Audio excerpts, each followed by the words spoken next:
হচ্ছে ঘুমন্ত অবস্থায় মেরে দিয়েছে, ওঠার কোনো সুযোগই পাইনি। স্যার, উপরে দুটো লাশ আছে।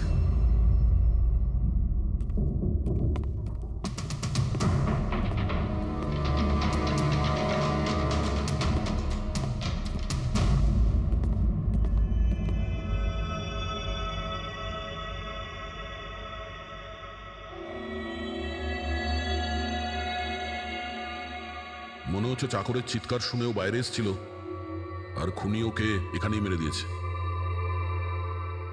বেডরুমেও একটা লাশ।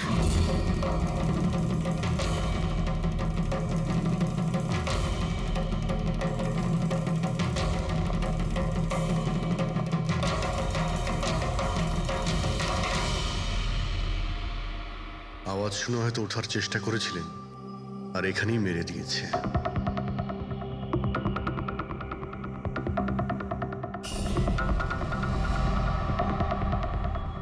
লকার থেকে কি কি চুরি হয়েছে আপনি কি জানেন কিছু? স্যার 10 কোটি টাকার হিরে ছিল। 2 সপ্তাহ আগে আমি পলিসিও করিয়েছিলাম, সমস্ত হিরে নিয়ে চলে গেছে। হিরে? স্যার, একটা অস্ত্র বাথরুমে।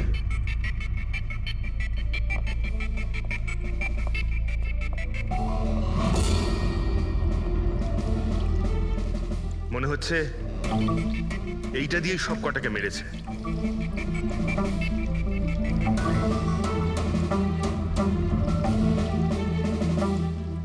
এটা খুব ভালো মতো পরিষ্কার করে দিয়েছে। তা আবার সাবান দিয়ে। মনে হচ্ছে না এতে কোনো প্রমাণ পাবো। ভাই, এ তো একটা বিপজ্জনক খুনি। প্রথমে 3-3টে খুন করে, আর তারপরে বাথরুমে বসে অস্ত্রটা পরিষ্কার করে দেয়। সাইকোপ্যাথ। আচ্ছা, এই হীরের ব্যাপারে আরো কেউ কি জানতো? স্যার 3 জন লোক জানতো। কারা? আসুন দেখাচ্ছি স্যার। একজন তো ওনার ভাইপো কমলেশ, 2 জন এমপ্লয় ছিল, সতীশ আর স্যার মানিক। আসুন স্যার, আমি দেখাচ্ছি আপনাদের।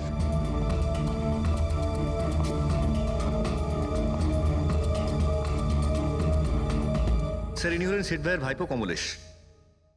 হ্যাঁ, আমি কমলেশ। ওনারা আমার কাকু কাকিমা ছিলেন। আর এ হলো মানিক, আর ও সতীশ। হ্যাঁ স্যার, ওই হিরে পলিশ করার কাজ আমাকে আর মানিক স্যারকে দিয়েছিল। আর স্যার, আমার 10 কোটি টাকার হিরে নিয়ে চলে গেল। আমি তো বরবাদ হয়ে গেলাম। কোথা থেকে আমি ফেরত পাবো বলুন? আপনি হয়তো ভুলে যাচ্ছেন 3-3টে খুন হয়েছে এখানে। ওনাদের জীবন হীরের থেকে অনেক বেশি মূল্যবান, বুঝেছেন আপনি? বাইরে গিয়ে দেখি, হয়তো কেউ কিছু দেখেছে।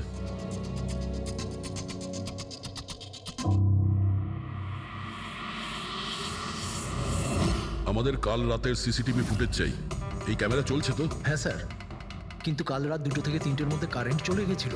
ওই সময়ে কিছু পাইনি স্যার, কিন্তু তার আগে আর পরে সব আছে স্যার। 2 থেকে 3টের সময় কারেন্ট ছিল না হয়তো। কিন্তু কাল রাত 2 থেকে 3টের মধ্যে কারেন্ট চলে গেছিল। ওই সময়ে কিছু পাইনি স্যার, কিন্তু তার আগে আর পরে সব আছে স্যার। 2 থেকে 3টের সময় কারেন্ট ছিল না হয়তো, খুনগুলো ওই সময়ই হয়েছে। আচ্ছা, এই সময় কোনো অচেনা ব্যক্তিকে তোমরা এখানে আসতে বা যেতে দেখেছো? স্যার, রাত 2:30টার সময় শেঠবাবুর প্রতিবেশীর বাড়ি থেকে 4 জন গাড়ি নিয়ে বেরিয়ে গেল স্যার। ওই ফ্ল্যাটটা কার? ওটা প্রেরণা ম্যাডামের স্যার। প্রেরণা ম্যাডাম আর ওনার বাবা মা ওখানেই থাকেন স্যার। গত মাস থেকে ওনার বাবা মা ওনার গ্রামে চলে গেছেন, আর ওনার গাড়ি নিয়েই সবাই গেছে। হ্যাঁ স্যার, ওরা তাড়া করছিলেন, এছাড়া টেনশনও করছিলেন। আমরা বেশি মন দিতে পারিনি, আসলে আমরা কারেন্টের ব্যাপারটা দেখছিলাম। ওই গাড়ির ডিটেলস আছে তোমাদের কাছে? পেয়ে যাবে। এই বাচ্চারা নিশ্চয়ই কিছু জানে এই ব্যাপারে। সব জায়গাতে অ্যালার্ট করে দিই, পালিয়ে যাবে কোথায় ওরা। স্যার, কিছু এমনিতে দেখি বা শুনিনি, কিন্তু একটা আজব ব্যাপার হয়েছে কালকে। মোটামুটি 1 ঘন্টা অবধি কারেন্ট ছিল না রাত্রে। হ্যাঁ স্যার, হ্যাঁ। স্যার, এটা প্রস এরিয়া, এখানে লোডশেডিং হয় না। কারেন্ট তো নিজে থেকে যায়নি। খুনি জেনে শুনেই পাওয়ার সাপ্লাইটা কেটে দিয়েছে।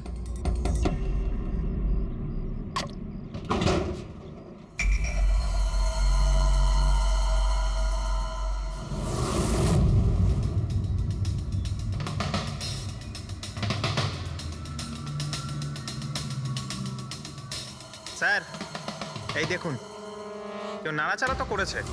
যেই লোকটা এই ওয়্যারটা কেটেছে সে খুব ভালো করেই জানতো এই ওয়্যারটা কাটলে পুরো এরিয়ার কারেন্ট চলে যাবে, আর পুরো সোসাইটিরও। হ্যাঁ। ঠিক আছে, থ্যাংক ইউ। পরিষ্কার, কেউ রাত্রি 2টোর সময় এই জাংশন বক্স থেকে পাওয়ার সাপ্লাই কেটে দিয়েছিল, যাতে সোসাইটির যে সিসিটিভি ক্যামেরাগুলো আছে সেগুলো অফ হয়ে যায়। তারপরে ও কম্পাউন্ডে ঢুকলো আর মিস্টার সিডের ঘরে ঢুকে গেছিল। আর প্রায় 2টো থেকে 2:30টার সময় খুনটা করে, হিরেগুলো চুরি করে আর তারপর ওখান থেকে পালিয়ে যায়। আর তারপর 3টের সময় আবার কারেন্ট চলে এলো।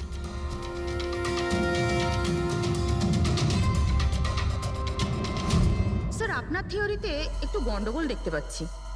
কি গন্ডগোল আছে?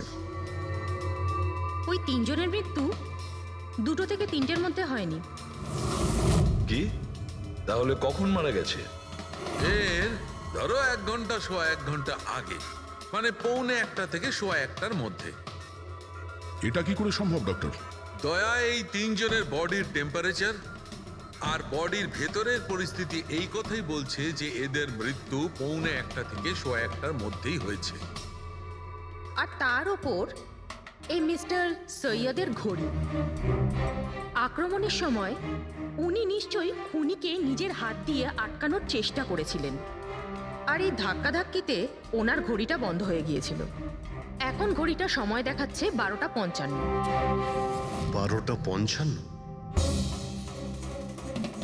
কিন্তু স্যার যদি খুনগুলো 12টা থেকে 1:45টার মধ্যে